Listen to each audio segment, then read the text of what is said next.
Hey, friend. I'm so excited for you to hear this episode. I just wanted to pop in here real quick and let you know a little bit about Janice before you dive into this episode. So, Janice started her journey with a bachelor's degree in graphic design, which she later built upon with a master's in communication management. She quickly made her mark in corporate advertising and branding, creating campaigns that appeared in film, television, and actually global publications. But as exciting as all that was, she felt like something was missing, a desire for work that was more personal, more fulfilling, and allowed her to connect with people on a different level. So today, Janice is fully immersed in her true passion through her company, Launch My Brand Today, where she helps entrepreneurs bring their unique stories to life in a genuine and powerful way.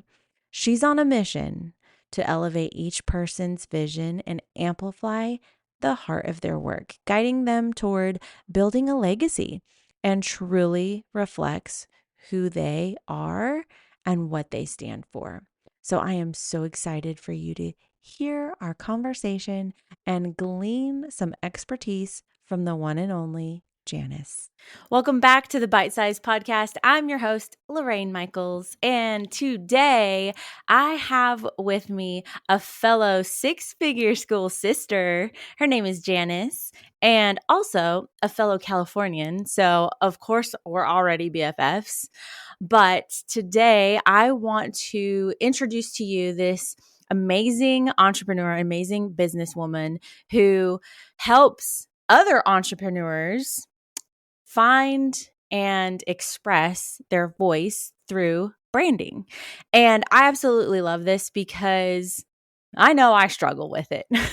Being multi passionate and someone who is like, ooh, I want to do this. Ooh, I want to do this. I know that I probably confuse a lot, if not all, of my audience of like, what is it that you do? And so this is where Janice comes in, and she comes in and she helps you basically have a clear and concise voice, but I'm not going to take her light from her. Janice, I would love for you to give us a snapshot of what it is that you do and how you have gotten to where you are. Oh, thanks, Lorraine. I'm so excited to be here.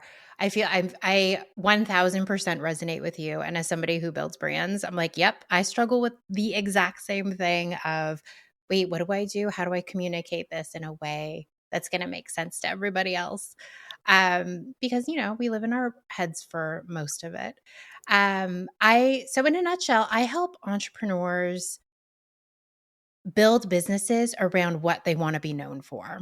Mm, So I know that's kind of a big, broad statement. And I know that personal brand is kind of a buzzword that's been thrown around, but it's your reputation. It's how you can gain clarity in what it is you want to communicate with others. It's putting your value at the forefront where, hey, this is what I can help you with, and being really clear about it so that people who are looking for you can find you. mm, That's that old adage of, confused buyers never buy. It's the same thing yeah. with, it's the same thing with brands where it's like, well, I'm not 100% sure what you do, but maybe, the goal is to kind of eliminate that and be top of mind when people think of your industry or your profession. So it's not just for entrepreneurs. You can also really benefit from a clear and concise personal brand when you're a professional at a company. Ooh, that's good. So walk me through that because obviously I mean, I'm a business owner, so I'm thinking of it from my, role. So what would that look like for a corporation? Yeah, 100%.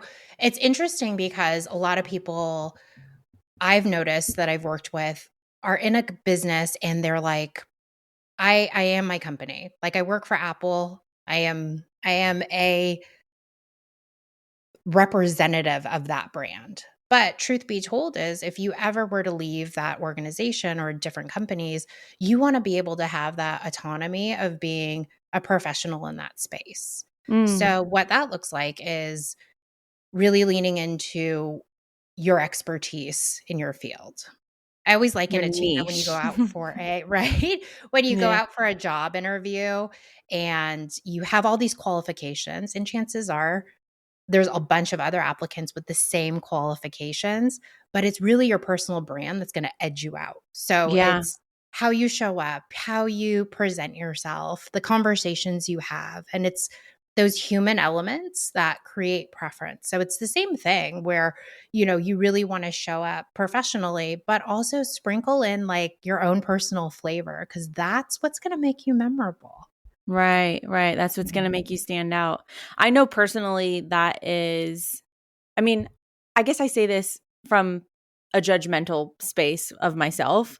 I feel like that is my problem because there's so many mindset coaches or health and wellness coaches. And essentially, I feel like I'm saying a lot of the same thing, which is not a problem because it works, right?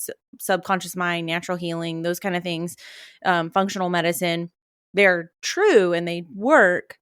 But I often ask myself, why would anyone work with me? What is it? What do I do, say? How am I any different? Why would someone choose to work with me? And so I know that I would 100% benefit from working with you because you would help me essentially pull that out, correct? Oh, 100%. I call it like gem excavating, where people are like the exact to a T.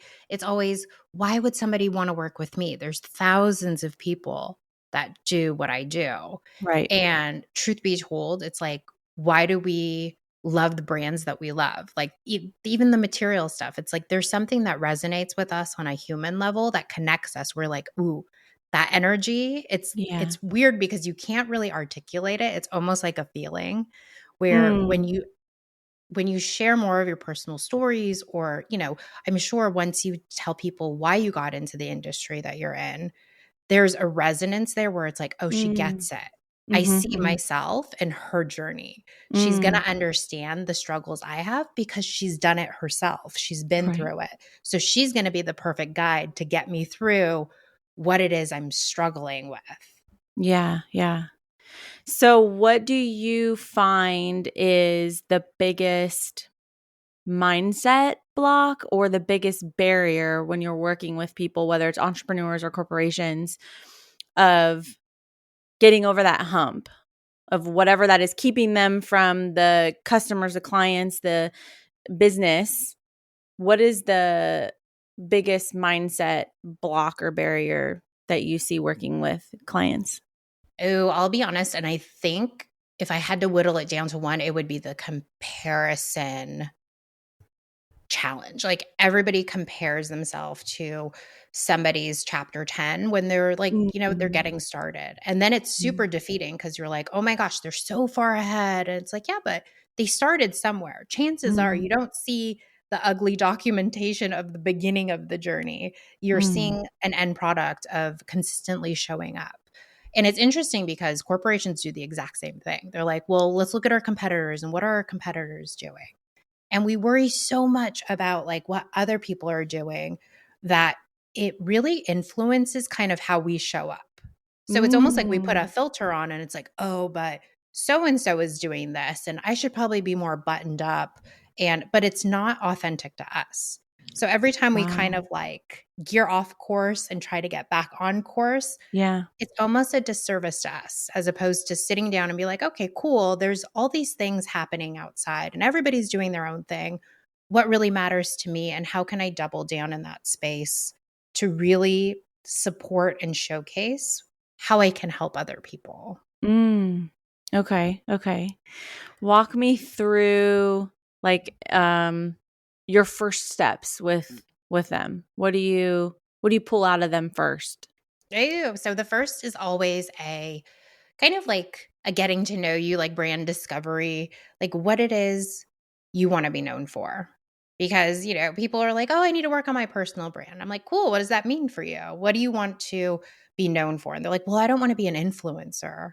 God forbid anybody wants to be an influencer, by the way. And I'm like, but you do in a different way. Like if you were to help somebody or guide somebody through a challenging place, call it something else, but you are influencing how they can do things better, Mm. So Yeah. forget the title. It's like, what do you asking them that really pivotal first question of what do you want to be known for? And Yeah. what's the impact you want to make? Because Yeah. all roads lead back to that place. Yeah. So it's really just an organic conversation of, what's important to you and what your current state is now. Because I love to meet my clients where they're at because it's a bumpy road and a lot of self reflection, which is it's a sticky place to be sometimes for, I speak for myself too. It's hard to kind of turn it inwards and dig through all the things and be like, okay, what makes the most sense? What am I trying to accomplish here? What's my goal for impact? What's the purpose and passion I want to put out there? And I think when we turn it back to that place, that becomes like the guiding light to everything. Mm. Mm. That legacy building, right? Yeah. Like focusing on that. So I know you talk about building a legacy that reflects who someone truly is. How can entrepreneurs ensure that they're staying authentic, but also scaling their business? Ooh, so that's a authentic is another like buzzy word, and Buzzword. it's so right? It's so true, and I'm It like, is. it's really like, how do you keep the genuineness of you?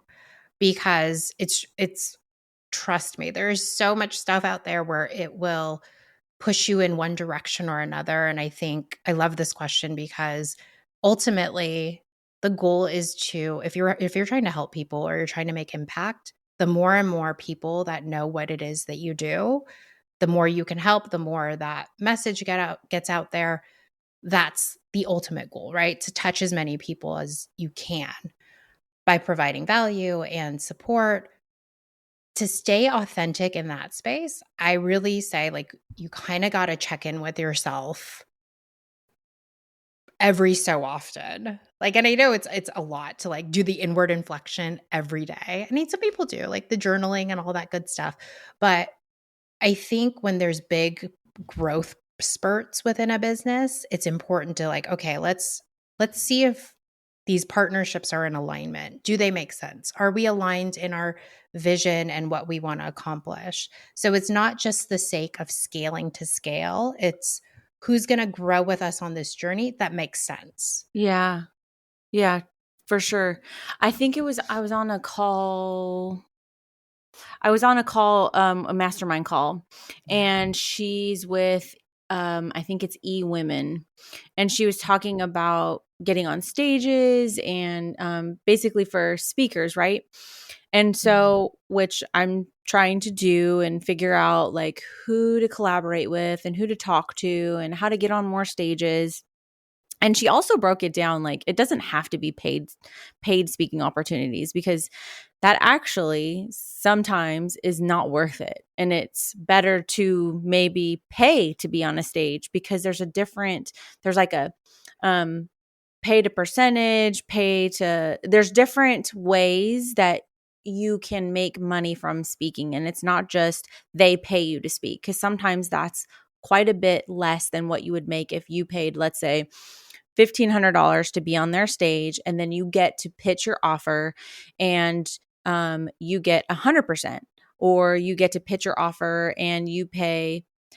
She broke it down, and I was like, huh, it totally opened my eyes to it of they don't necessarily have to pay me, but if I get an opportunity to pitch my offer, I could make 40 grand and only pay them 10 grand, or you know what I mean? Mhm. Where was I going with this? Oh, so she was talking about making sure that you're not just taking a stage to take the stage, but that there's an alignment, there's a cohesiveness, right? It's a relationship that's both profitable. And when I was first starting out, I didn't realize that. I was on any and every podcast that invited me, regardless of the audience. Same, anyone that wanted to be on my podcast, I recorded with them. And I had a couple of unfortunate recordings that I was like, ooh, I can't air that because I will confuse my audience because I Ooh. don't agree with what they're saying or promoting or doing. No judgment on them, like, but they're not my people. And I know my people that are listening, they're going to be like, what the heck, Lorayne? What are you doing? And so that like started opening my eyes and awareness to personal branding. And I had to be very cognizant of who was I, collaborating with, who was I interacting with, and is it an accurate reflection of my brand, my personal brand? Um, so I learned that lesson the hard way. Thank you for sharing that though, because a lot of people, I mean, I see it in my clients and I've seen it myself too, where there's like this residue of almost like shame where it's like, oh, I didn't make the right partnerships. Or, in the beginning, it's like you're so excited about what you can do and the story you want to share with people. It's like, oh, you know what? The more people I can talk to, the better. Yeah. And sometimes it's not the right stage and sometimes it's not the right audience, and that's okay too, but I love that you share that because it is a trial and error thing where you're Mhm. like, "Oh, I have to go through it to be like, oh, that's not my people." My people are going to be like, "What's going on?" But that's Yeah. amazing. It's amazing that there's that kind of checks and balances because Yeah.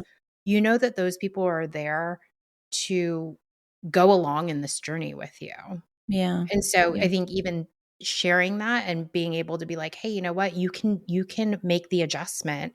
And if it's not the right messaging or the space, cool. Now you know." Yeah. Yeah. Um, I'm not sure if you get this question from your clients, but how much, because I know you should share personal stories so that you can resonate with your audience and call in the right clients and people that that can see their story within yours, right? How do you balance or how do you know what is too much to tell versus just that sweet spot of letting them in personally? Ooh, okay.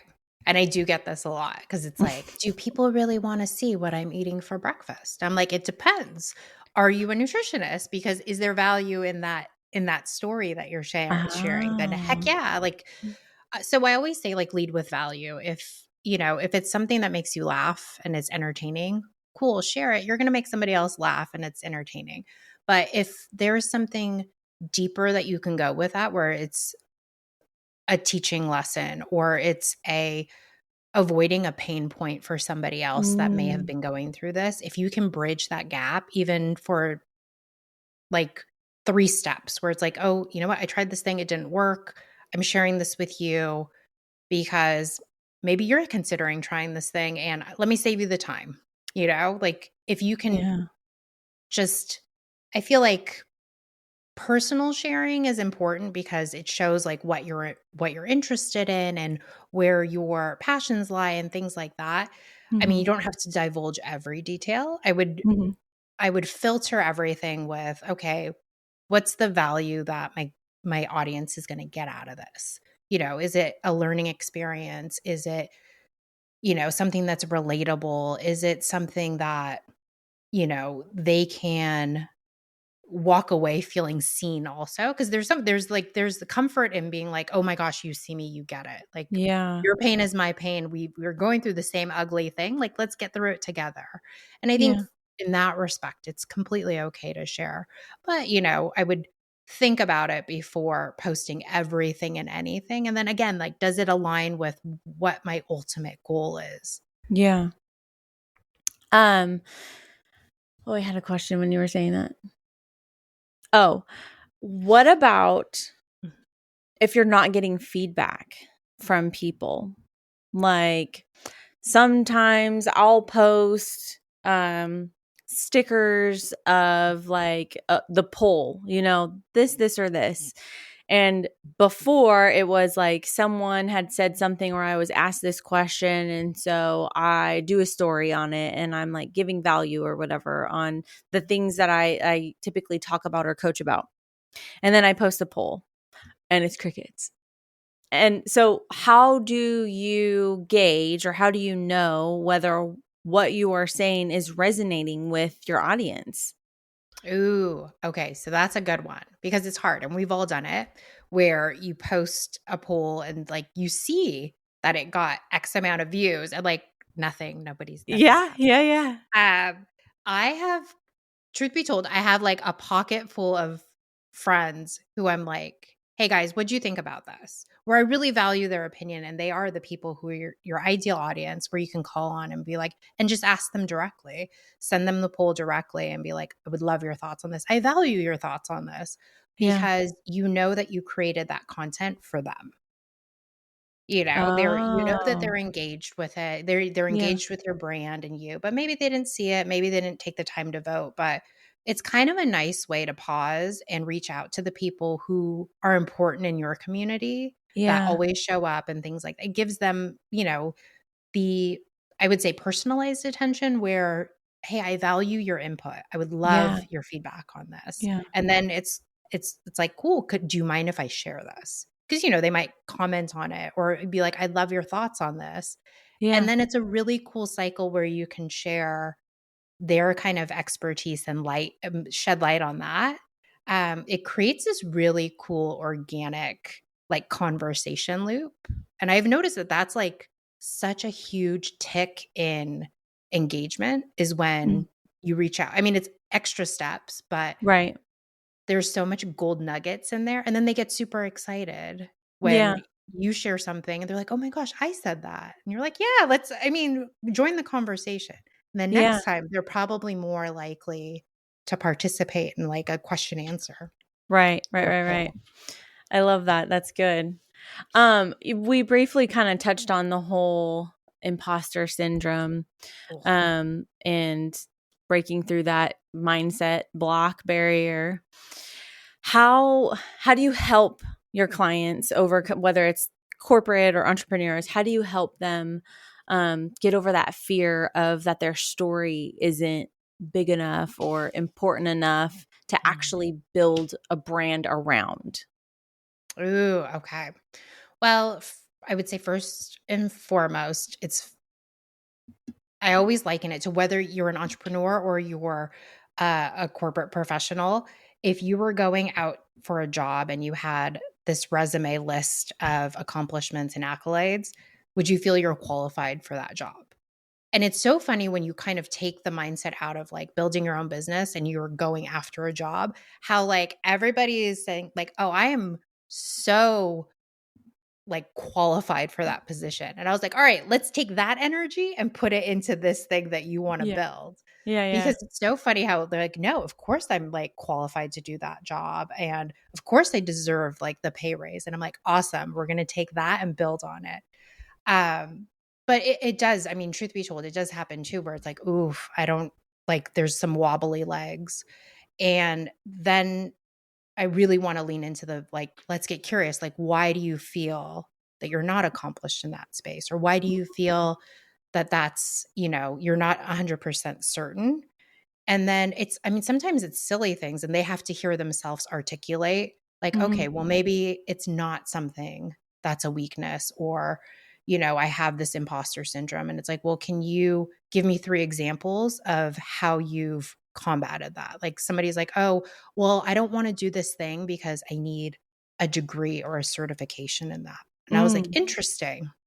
So you're telling me if somebody came to you with a problem in that sector, you would say, "Ooh, I don't have the degree to give you the advice, or I don't have the Yeah. Yeah. certification to give you the advice." I'm like, which is fine. I mean, again, if it's like a medical thing, like or psychology thing, like for sure, like don't give that kind of advice. But if Yeah. you're like, hey, you know what? I've had this experience. Let me know if this is helpful. Mm. So it takes the pressure off of, okay, I have to be the know all in that space, but Yeah. it almost makes it super like vulnerable and authentic where you're like, let me just share my experience with you. And if you find value in this, or if you found a solution through that, like, let's keep that conversation going because there's gems there. Yeah. Yeah. Yeah. Yeah.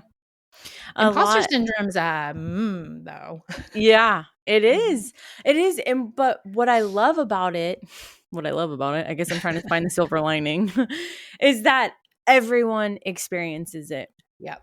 from the person just starting out to the most seasoned speaker, coach, whatever it is, Yep. they all experience it. So it's one, you're not alone. If you're experiencing it, you're not alone. Two, it can be overcome. It just takes work. You have to have control over your thoughts. Or if you're having a problem controlling like what's showing up, just being so hyper aware of each thought that comes in and having the wherewithal to stop it and reframe it. I just did the keynote that we were talking about, was on limiting beliefs and like stopping the thought, reframing the thought, and doing what you were just saying about proving it. Is this a true thought, or is this something that I've adopted or I believe or someone told me and I'm believing it? And then like proving your thought wrong, basically. Like what are three pieces of evidence that prove this thought incorrect? And then boom, you've just smashed it. Like, and then you can move on. And then rinse and repeat, because it will come up again and you're like, okay, what were the steps? Yeah. I always have like a Post-it like on my desk, usually. Like it's like my Post-it promise where it's like, okay, how are you going to show up today? And it's like Yeah. if you like you divert back to that, it's like you're Yeah. here to help one person.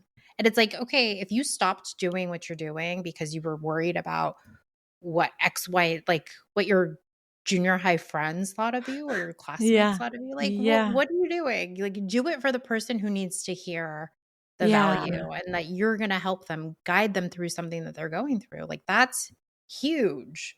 Then it should Yeah. like forget the other stuff. It's like, okay, you're doing it for that one person. Exactly. Tell me about a client story if you can. But like something like a shift or the change, or they came to you with no following, or I don't know. I just want to hear a success story. Oh, yeah. Um, so there's a lot, and I think that's like the best part of the job. And I feel like you would relate to this too, where there's that like light bulb moment where they're Yeah. like, Yeah. F it. Like I'm in it. Let's go. And then it's Yeah. like, all right. Like everything's green light. Um, I had a client for, oh my gosh, and we've been working together for almost 7 years now. And Wow. right? It's really cool because in personal branding, like you're always evolving. Like as you Yeah. grow, your brand's going to grow. Yeah. And Yeah. it's okay to adjust and kind of, change direction. And it's human. It's like it's a reflection, a completely true reflection of you. Yeah. But I had this client, she was same, all about like, I have to get these accreditations. I have to get these degrees. I have to. And I was like, okay, cool. There's like a real emphasis on education and being qualified by other people that you are worthy Mm, to do what you're doing. mm. Interesting. Yeah. What does that look like if you get clients that are then looking to you for guidance? Like take on one client and see what that looks like without these certifications. And then if you feel uncomfortable, I maybe you pursue like getting the certifications and the degrees, all that good Yeah. stuff. She landed 5 clients in the first month, Oh my which is right goodness. wild. I get goosebumps. This was like 7 years ago. And she's like, "Oh my gosh, this is like I could do this. I can make a living. I can really help people. I feel so like I have so much to pour into them." And that was her thing too. It's like she charged like, I'm not kidding you, like $80 or something like that. Like minuscule, because she didn't feel worthy that she should Yeah. charge a lot, because she's like, I don't have Yeah. the degree. How can I charge Yeah. that much? So Yeah. she's like, $80 feels like a safe space. And I Okay. was like, cool. Okay. Yeah. Let's start there. Fast forward, she has the 5 clients and she's like, "Oh my gosh, like this is incredible." I was like, "Okay, well, how do you feel? Like how has this like energy shifted?" And she's like, "It never even came up once about certifications or degrees. They were all just like, "Oh my gosh, you've helped me with so much. What Yeah. like do you have resources? Do you have workbooks that we can do?" She's like, "I need to create these things that they want." And she's like, "And I created these workbooks." And they're like, "Well, how much is it? Can we pay you for it?" And she's like, I didn't even think about this. I was just giving it away for free. And I was like, when it aligns and you're helping somebody, it's so incredible how seamless like the energy exchanges where it's like, I want to pay you for this because you're bringing me Yeah. so much value. Like, please. And I was like, Yeah. you literally have people begging to pay you Like, for take my things. money. Take my money. And I Yeah. was like, how incredible. And I was like, and it's such a different space because she's like, oh, I don't ever want to ask for money. It's like a Mm. weird, there was like a monetary hang up. And I Mm. was like, how cool that these clients have shattered all the things that you thought you would have to do in your business. Yeah. It's such a cool, like, I mean, she's freaking killing it now. And she's That's like, the awesome. more, the more you can bring in and the more you can, and I really do. I think money is like an energy exchange. It's like, Yes. this is, it's going to allow you to pay your bills or to pay for, better equipment, better like recording things, the resources so that you can help more people. Like, what does Yeah. that look like? I don't know. It's just that's probably one of my favorites. Um, That's awesome. because it's one thing where it's like, you want to tell somebody like, no, you don't need all these things, but it's completely different when they experience it and they're like, I don't need all those things. And Yeah, mind you, yeah, yeah. she did not get her degree. She was like, I think I saved like $75,000 not going back to school and not needing the Wow. certifications. I was like, yeah, because who told you you needed these things? Like, Yeah. Yeah. Yeah, exactly.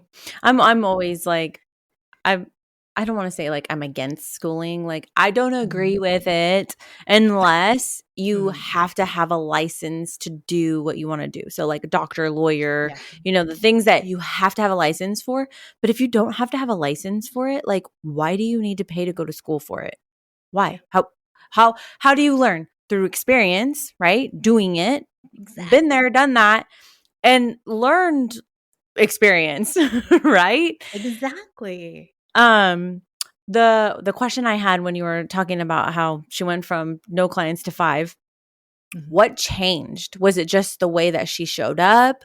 Did she make an offer and like actually accepted it? Or was she like turning down people that were wanting to work with her? What had changed? Hey, it's Lorraine. As you know, it's my joy and passion to teach and encourage others through this podcast, but my heart is actually at live events. Currently, I'm available for booking, so if you're organizing a live event, I'd love to share my story. Your audience will walk away with tangible tools on how to overcome limiting beliefs, break down obstacles, and discover their gifts, talents, and abilities in order to live a life that God created them to live. It's not the size of the audience that's important, it's the connection and impact that I will bring.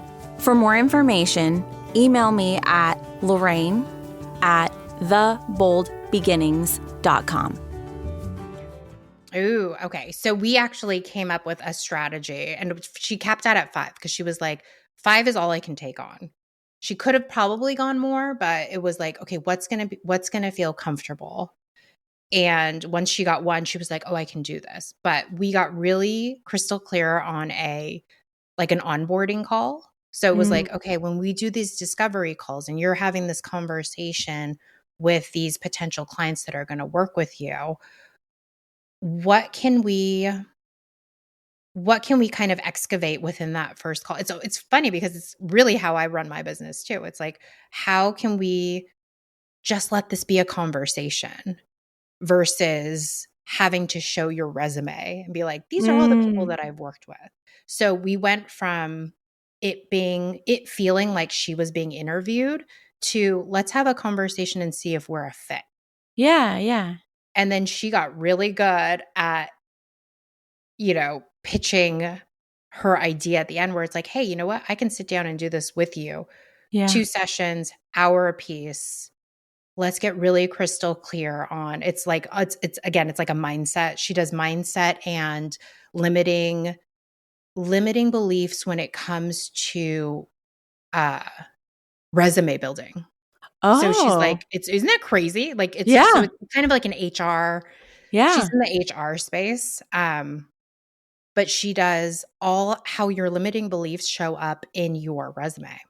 Wow. And she's like, "Can I take your resume and kind of rework it?" And they're like, "Yeah, why would yeah, okay." So that was the thing. It was like 2 sessions, an hour apiece. She was charging $80 to do like resume review. And I was like, "You need first of all, you need to charge more. Second of Yeah. all, how many people have gotten their jobs?" There's just like Base. it's such a Yeah. huge thing. Yeah. Um, so it was leading with that. And I think the more confident, the more clients she had, the more confidence, because exactly to what you say, the action is the confidence builder. You learn and you do the things, Yeah. and then you're like, okay, I did the thing. I mean, there's only Yeah. so much you can read in a book. It's like she has to Right. put it in action and see how it goes. Yeah. Yeah. Proof of concept. That's Proof of awesome. concept. And that just like built momentum and snowballed. That's so Yeah. freaking cool. I love that. I love that story. Oh, thank So you. what, as we're wrapping up here, I want to know, like, what are you working on? What is something that's upcoming for you, an event or something that you're going to be blasting out to your community? What are you doing? Oh, thank you.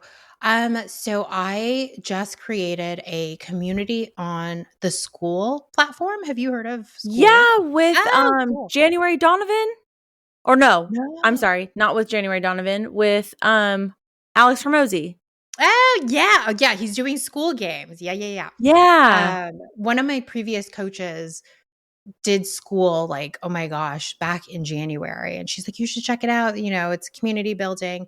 And I love it Cool. that you can upload a course there and things like that. So I'm doing a mini workshop course on Cool. personal branding and how it's really how you can create an edge for yourself in a space that feels very compact and cloudy. And it's like, okay, how can I really be the authority in my space? Yeah. So I'm working on that, and that's exciting. But more the same. I mean, I've been working with the same clients for years that I'm like, there's something really neat about going along for the ride when people are like, "Hey, I have this idea." I'm like, "Cool. Yeah. Let's explore it. Let's take it somewhere new, or let's get curious on what doors these open." Yeah. I love that. I love that you say that. Let's get curious. Let's ask some questions. There's Yeah. someone that I worked with before, not even in this type of space. It was Mhm. at a hospital. And he would always like give me a bad time. He's like, "You ask too many questions. You ask." And I said, "Boy, you got a limited mindset then. You're like right here. I'm like right here."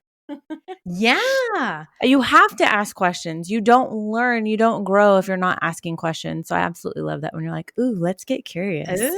I Ooh. love it. It's so Can I tell fun. you that I just saw a post from Cody Sanchez, and she was talking about AI and how AI has taken over so many people's jobs. And she's like, but the one thing AI can't do is be curious. Like Mhm. you have to prompt it to ask these questions and to guide it. Like you have to ask, you have to ask. And I was like, that is where all the good stuff is when you ask the questions. Yes, exactly. Yeah. Oh my goodness. Janice, thank you so much for being on the Bite Size podcast and sharing your expertise and your knowledge and your beautiful mind. Thank you so much for being here. Thank you, Lorraine. I'm so excited. I'm like, I'm going to steal you. I'm going to put you on my podcast next. Well, it was such a pleasure. I love it. I love what you're doing. I love how you're showing up. I can't wait to see like what this workshop is going to lead to. And yeah, it's been awesome. I can't wait to see how you're going to grow also with Six Figure School. That's exciting. Thanks, Lorraine. I know. I'm like, I'm so thankful for the community. I'm like being connected to people who Yes. you just gel with. I Yeah. freaking love it. Yeah, yeah, yeah. It's been the best. It's been such a a good decision. I've made some poor Yeah. business decisions. Same. This one was a good one, a good investment. All Aw. right, friends. Thank you for listening. Thank you for joining us. If this episode has helped you, inspired you, encouraged you, any of it, please like, subscribe, share it, tag us so we can share you and spread the word because that's what this is all about, right? Mhm. Always remember you were divinely created for a divine purpose, and we will see you next time.